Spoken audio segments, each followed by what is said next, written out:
Hello, welcome to the Edition podcast. I'm your host, Charlotte Henry, joining you after just another very quiet week in the media world. Nothing much really going on either side of the Atlantic Ocean.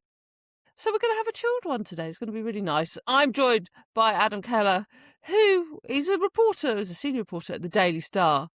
But today he's here as a fan of the WWE because it's been on Netflix a while now. And I don't really understand WWE. And I want someone who does understand it to tell me what's going on on Netflix now that it's bought this property. So hello, Adam. How are you? Hello, I'm good. How are you? I'm absolutely fine. Thank you, mate. So let's start at the beginning. You know, this is the first kind of season. How do we describe it? That WWE's been on, right? Yeah, so it kind of WWE doesn't really have an off season, so it's just constant. Yeah, very constant. Yes, it is just over a year now, a year and a month. Yeah. It's almost like I planned it for the anniversary. Yeah, well done. Proud of you.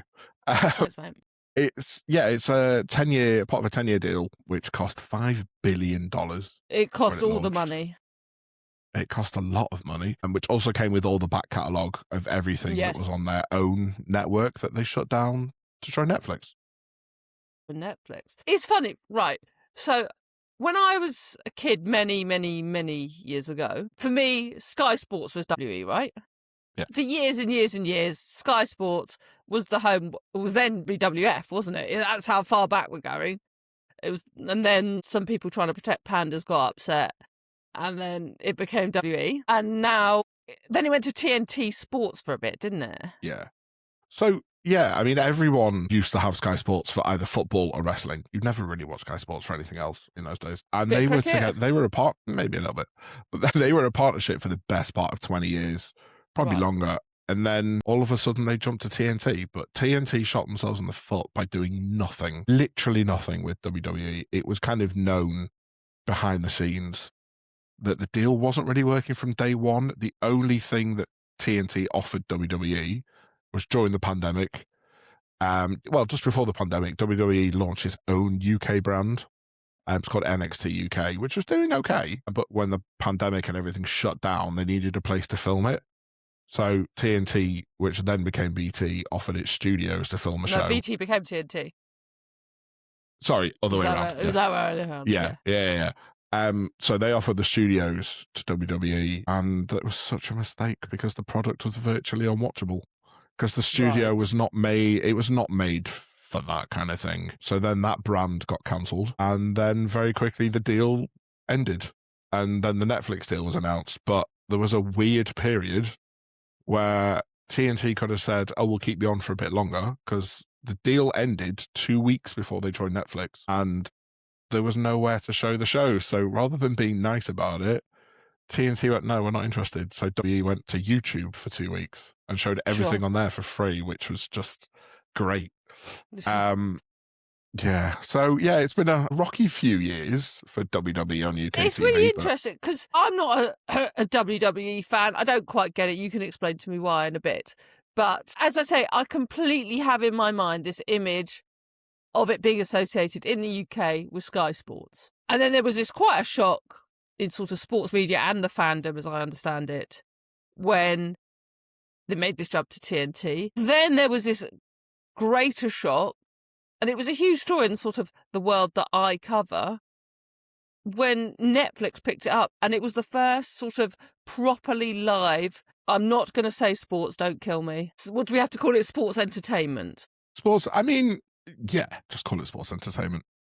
That went consistently to Netflix. And that was the significance of that deal, right? Because previously Netflix had a couple of one-off bits of, events, right? They did the one-off events. But now this was a thing that was going out week after week after week, multiple times a week. Yeah, they have 2 live shows a week, and then once every 2 or 3 weeks there's the bigger events that they do. But this was like a very big deal for Netflix to take this on. Yeah, I mean, to be honest, it was great for fans when it went to Netflix because a lot of us were annoyed when it went to BT/TNT because we didn't want to be spending an extra 30 quid a month. It was a new thing. Because at the end of the day, the football offering was never that great. Like, most fans were like, okay, I can miss out on a couple of Champions League games because Amazon Prime had the free ones. And they didn't have enough Premier League games. Well, not free, you have to pay for Amazon Prime. So what we've got, just for Americans listening, so Sky Sports has most of the Premier League football. TNT has one game a week, normally at 12:30 p.m. on a Saturday lunchtime. It currently has all the European competition football, Champions League, Europa League, which, as we know, is the most important one, and the Europa Conference League. So it has those three competitions.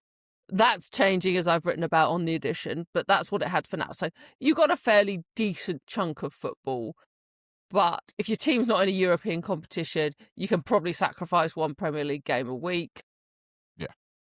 So I can understand if you're a wrestling person, you're like, this is just another subscription and it's quite annoying. Plus, one thing WWE has always been good at is they put a lot of highlights on YouTube.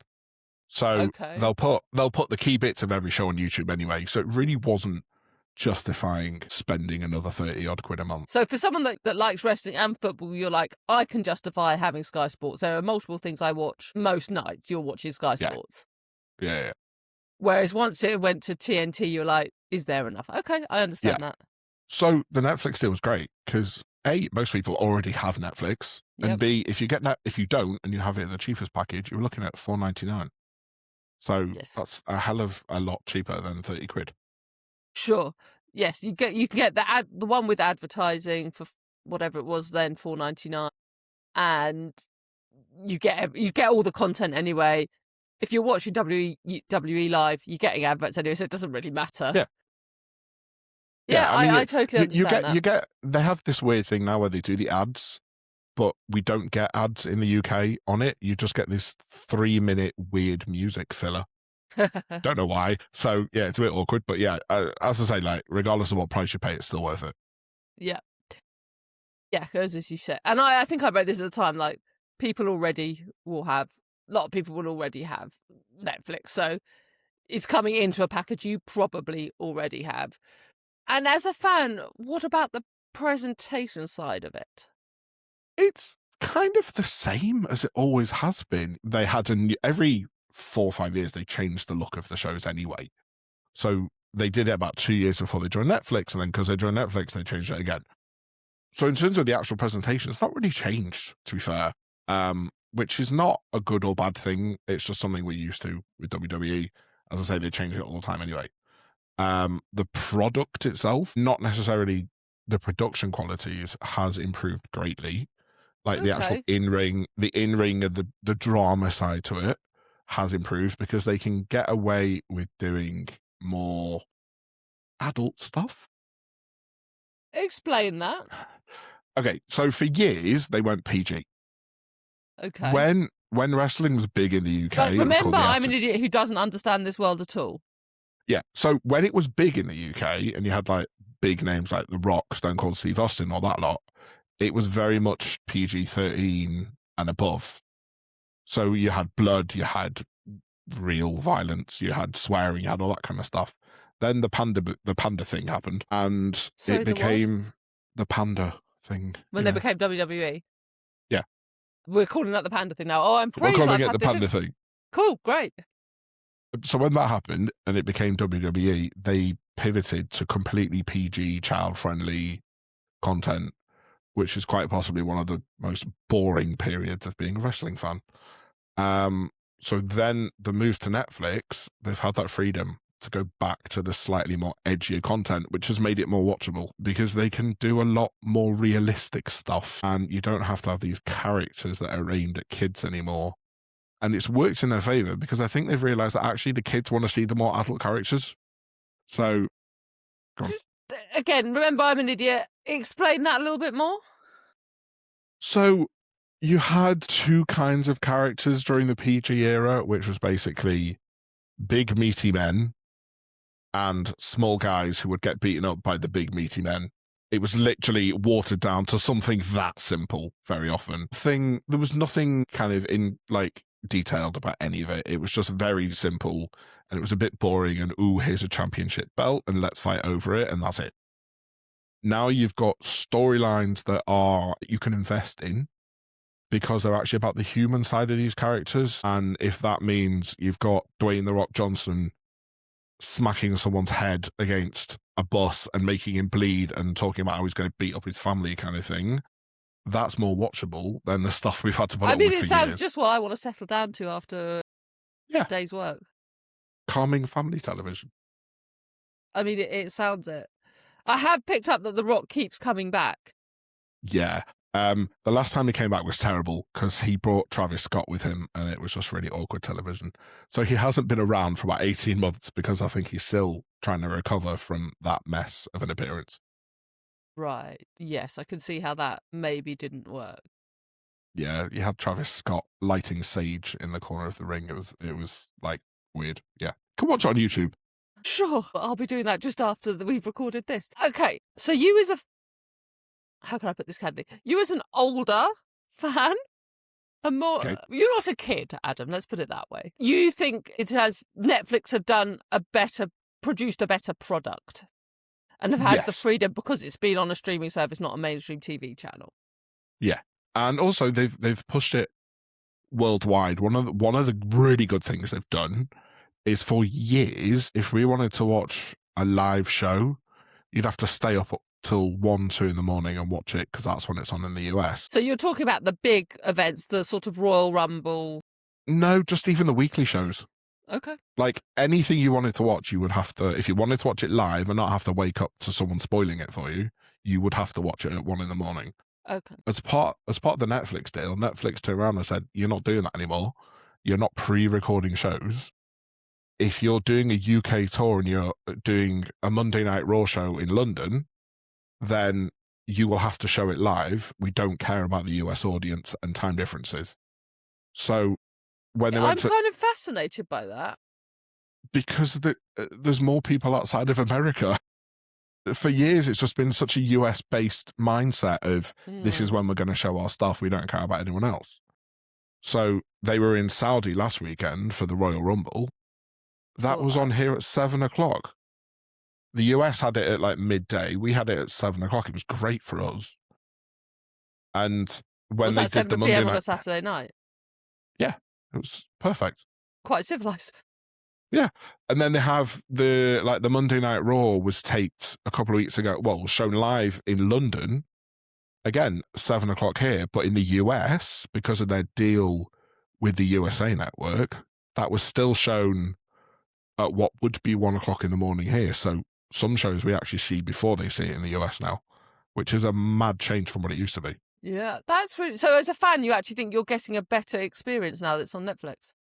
Yeah, definitely. I mean, fans outside of the US, definitely. In the US, it's a totally different picture. Are they cross the US fans? Yeah, because it's not all on Netflix there now. They signed the Netflix deal and then went to, I think it's the ESPN app for a lot of stuff. So they've got a Netflix subscription, the ESPN subscription, but you've still got stuff on the USA Network there. So it's a lot more fragmented over there and they're paying a lot more than we ever were. So they're not too happy about it there. That's really interesting. So, yeah, because the USA Network has like bits of Premier League football. It's interesting that Netflix hasn't decided to hold on to it exclusively in the US.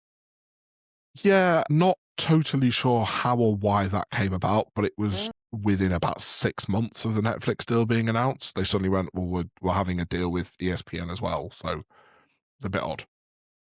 I wonder, actually, if they just... Well, one, it's a bit of cash, I guess. There's a bit of cash went someone's way. And also, maybe they were a bit worried about the viewing figures. Possibly. I mean, we can't really find out the exact viewing figures for WWE. No one seems to be able to get hold of them. But it is always in the top 5 on Netflix every week. I'm sure, you can assume they're doing well. Yeah, and also, I guess, this is the thing as well, isn't it? That a live event, a single event is always going to drive, a significant amount of viewership, whatever that number is, right? Because, yes, maybe everyone wants, there's like the new season of Wednesday or something is popular, but the viewership for that is going to be a lot more fragmented and still, there's the odd thing, the Stranger Things, whatever, that sort of drives everyone. But like most other series are going to have people pick it up over a slower period of time. Whereas if this is a thing that is live on a Monday night, I mean, it will be... Yeah, they're also finding the back catalogues working quite well. Okay, explain that. They used to have their own network before Netflix.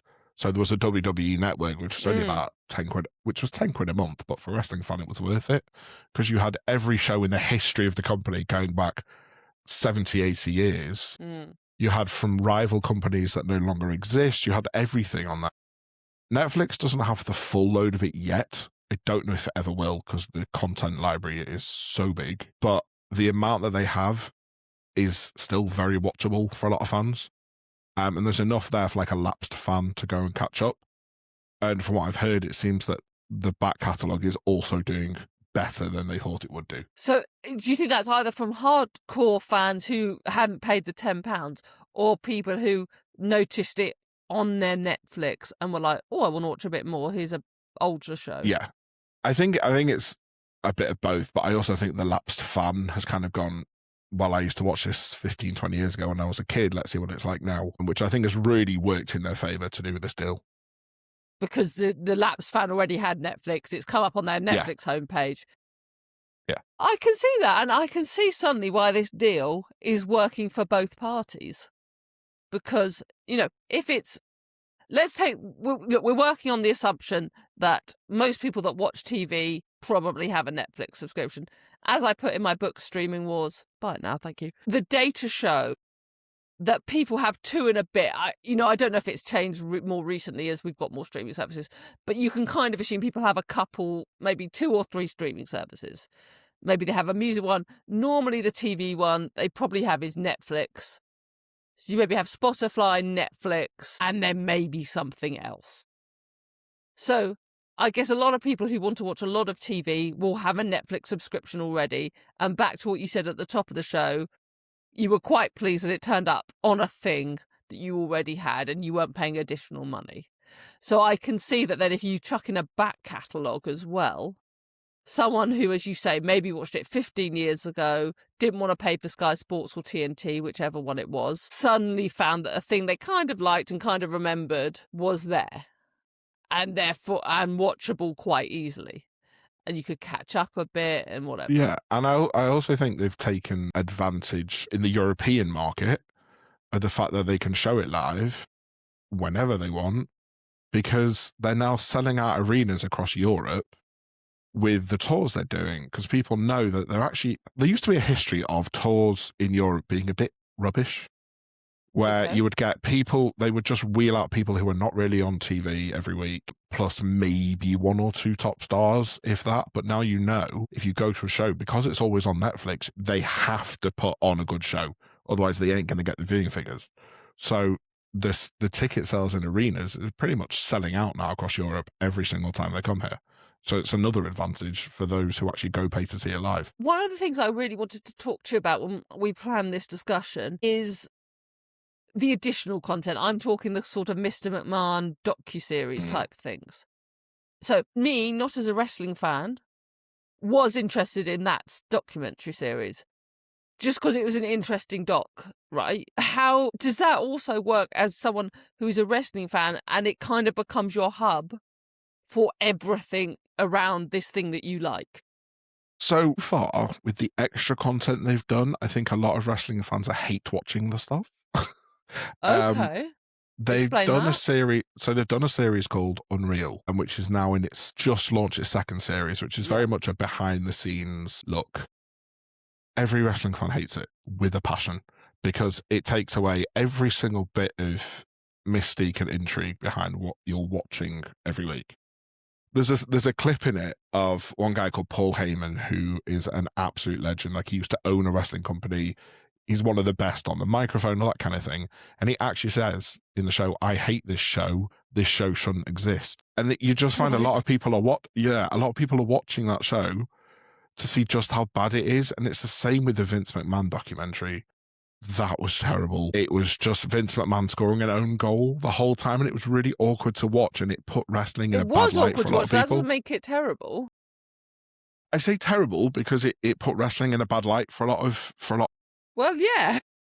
Which, yeah, so a lot of it was down to just one person, but the whole industry itself got tarnished with that brush. Yeah, because he's seen as the face of the industry. Yeah, and there's a lot of wrestling outside of WWE that is completely separate to WWE. There's rival companies, there's hundreds of companies in the UK, for instance. So a lot of people just saw it as all wrestling is bad and every single part of it is bad when it really wasn't. Okay. But do you think, okay, so you've got the hate watching. I'm just thinking as a package, though. Yeah. Does that as a kind of package, work? it's great. It is great that there's more of it to watch, because it's not like I'm going to sit at home going, oh, that's not, the Monday and the Friday night live shows. I'm not going to watch it. Of course I'm going to watch it. Like, it's just more wrestling content to watch, isn't it? Like, you watch all the football documentaries on Amazon Prime and the Welcome to Wrexham stuff. Like, if you're into it, you're going to watch it. I've never finished the Tottenham Hotspur Amazon Prime series. No, I think I watched about 2 episodes. That was not the best one, to be fair. I got through a lot of it. I think I stopped as the pandemic started. Yeah, probably about the same. Watch Welcome to Wrexham, though. That was good. I could do Welcome to Wrexham, yeah. Look, we're joking because we're both football fans, but it does say something that these streaming companies, if they're taking the live thing, Disney's got a bit of live football now. It's got the Women's Champions League. It shows one game of Spanish football every Saturday night here in the UK. As that stuff's happening, they're having to have this additional catalogue. And despite my cynicism of wrestling being actual sport, it does, you can shout at me in person another time, but it does seem to be the same vibe that Netflix are going for. Yeah, 100%. And there are people that actually just watch it for the drama, like they watch EastEnders kind of thing. They just want to tune into a weekly drama every week. So for them, it's different.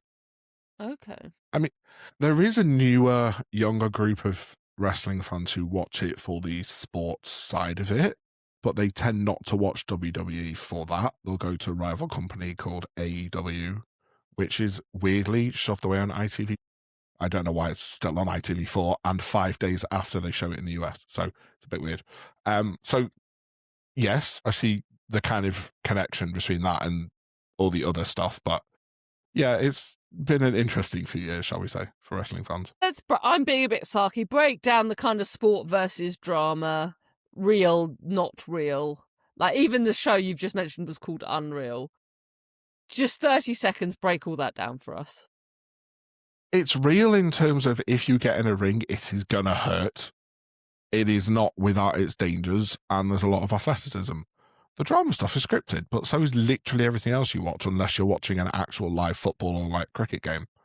So, having been in a ring myself once, it hurts. Sorry, what? I was not as in a match. I was like in a ring, building a ring, running the ropes kind of thing. It hurts, and I wouldn't advise anyone do it unless you are trained, because you will hurt yourself. But in terms of it being a sport and entertainment, it's no more entertainment than watching EastEnders. So, yeah. But the outcome of the matches is preordained. Yeah.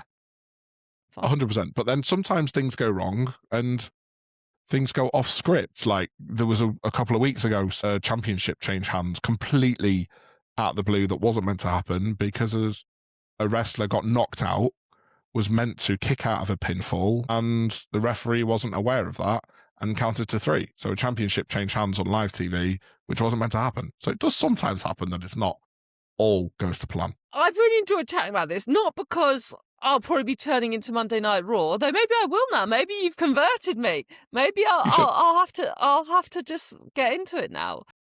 I watch too many. I can't add another live weekly thing to my sporting roster. But what I wondered if you were going to come on this show, because I deliberately didn't ask you what your view was. I just booked you because I wanted to hear it sort of, forgive the pun, raw. Because I was wondering if you were going to be frustrated in some way about Netflix, or, even if it's okay, some people have that not as good as in my day kind of vibe. But that's not the impression I've picked up from this. So to sort of round off our conversation, do you think this relationship between WWE and Netflix is going to continue? It's like a decade-long deal already, isn't it? Yeah, it's a 10-year deal. And so I wonder how... it seems to be working for people now after this first year. It doesn't seem like it's going to be how Apple TV has got itself in a bit of a mess with the MLS. And is sort of them both moving out this deal and changing it. So far, it seems to be working. I mean, is this going to be like the next Sky Sports and in another, it's going to last 20 years on Netflix? What's your vibe? I would say that, yes, it's going to last longer than the 10-year deal because Really? it's so simple. It's just so simple. And it very much is the same as the Sky Sports deal. Obviously, there was no back catalogue then because Sky Sports couldn't really do the back catalogue thing. Streaming didn't exist in those days. Yeah, I mean, it's just a case of put your product on our platform and we'll promote it properly, which is exactly what Sky Sports did for years. Sky Sports had a great relationship, promoted everything really well, got wrestlers involved in randomly Sky Sports News or on other shows or whatever. Netflix does the same thing. They did that show with the guy that climbed the skyscraper. Well, one of the commentators was a WWE guy. There is a lot of cross-platform stuff, and it's what Sky Sports did. It's what BT, TNT refused to do. That's why it fell apart. So I do think it will last. Unless someone outbids them, I just think it'll be a very long-term partnership. Yeah, and for Netflix, I can't emphasize this enough, what a significant thing it was to take this on live. You and I both remember how disastrous the first couple of live things Netflix did were. Yeah, I mean, the first couple of Monday Night Raws were not the best. There was a lot of buffering, a lot of issues. I was going to ask you about this, yes. Yeah, but they very quickly ironed them out, and I think that's helped them with everything else they've done since. Because you've actually got 3 weekly live shows. You've got an NXT one, which is on a Tuesday night. So you've got 3 chances every week to fix what went wrong the previous week. And as I say, they've brought that through to everything else they've done on Netflix. So it's been a win from them from a technical point of view. I think that is such an important point. I think because, they're going to be showing the Women's World Cup. Like, let's be under no illusions. They're going to try and get bigger and bigger and bigger sports. Like live sports. I'm talking the footballs, they're showing NFL on Christmas Day now. Like, these are big, big global sports. And I think you're right that having this weekly thing that they have to get right every single week. I assume there is production collaboration with WWE and all the infrastructure it had, which again will help Netflix. And I think that it was almost worth the money for Netflix just to get that right and prove it could do it. I mean, yeah, because WWE has been doing this for decades. 60, 70 years. So you're not going to find a company with more expertise than WWE when it comes to live events, streaming stuff on your own platform. They were streaming stuff on their own website, streaming live shows. I think 2003 was the first one they did on their own WWE website. They had fans voting in and all that kind of stuff. So they've been doing this longer than anyone else. So it's a win-win for Netflix. It really is. Fascinating. I've really enjoyed this conversation. Adam, where can people keep up with you and all that you do? Just on Twitter, really. Unfortunately, because I'm still on the platform. Give us your handle. It's just at Cailler. Okay. Adam, I've really enjoyed talking to you. I'm at Charlotte A. Henry across pretty much any social media platform you can find me. Head over to theedition.net for blogs, newsletters, podcasts. Do buy my book, Streaming Wars, wherever you get your books as well. It actually does have a bit on Netflix and wrestling. So if you've enjoyed this conversation, you can dig into that as well. Adam, thanks so much for joining me, and I'll see you all next week.